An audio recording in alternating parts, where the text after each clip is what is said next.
আসসালামু আলাইকুম বন্ধুরা, আমরা চলে এসেছি রাজবাড়ী রসুলপুরে। আমরা মাহফিলে আসছি মূলত এখানে আর কি, গ্রাম অঞ্চলে।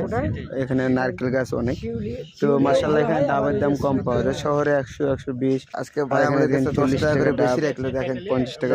আপনারা কমেন্ট করে জানাবেন। তো মাশাআল্লাহ অনেক আমাদের কাছে 10 টাকা করে বেশি রাখলো। দিনই কাজে আসছি সবাই। আপনাকে বলেছি আমি ডাব খাওয়াবো, তো আপনাকে নিয়ে এসছি আগে।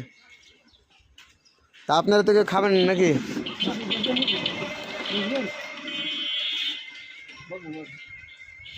আর কেউ কি আছে আপনাদের ব্যাচে?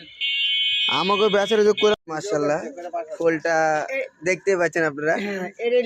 বন্ধু তোমার জন্য কিন্তু এটা দেখো, তুমি আমার কাছে ডাবের দাম কম ধরো না।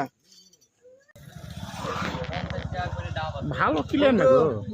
এই যে তোমার জন্য ডাব ক্লিয়ার না পাঠিয়ে দিলাম, তুমি খেয়ে নিও। দেখা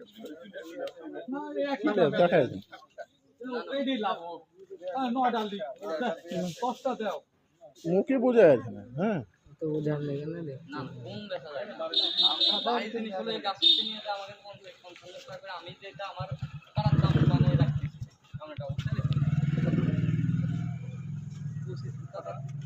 এটা লালটাতে একটা আছে।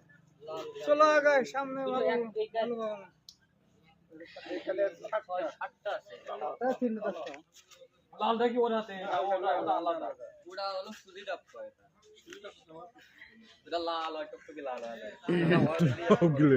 আমি 3 দিলে না আপনার দাঁতে রাখি রাখেন আপনার ড্রাইভার করেন না আপনার দাঁত খেয়ে কালকে ছেড়ে দিয়েছে যে ডাব খাইছিলে সত্যি ভিডিও গেছে কি সত্যি আর গেল। মাশাআল্লাহ ভালো বানিয়েছিল। বিশেষ কথা জানা যে আমরা রসুলপুরে যে কম দামে ডাব খাই, ওই ডাবের বিক্রি করে। তো এই যে কচি একটা ডাব 40 টাকা। মাশাআল্লাহ কচি ডাব। তো বন্ধু দেখো রাস্তার ধারে ধারে ডাব গাছ, আর ডাব গাছ থেকে ডাব না হবে তো বড় ডাব হতে তোমার ওই বড় ডাব হতে 60 টাকা 70 টাকা হতে পারে, আর ছোট ডাব হতে 40 টাকা। খেলাম তুমি তো দেখলে কেবলই।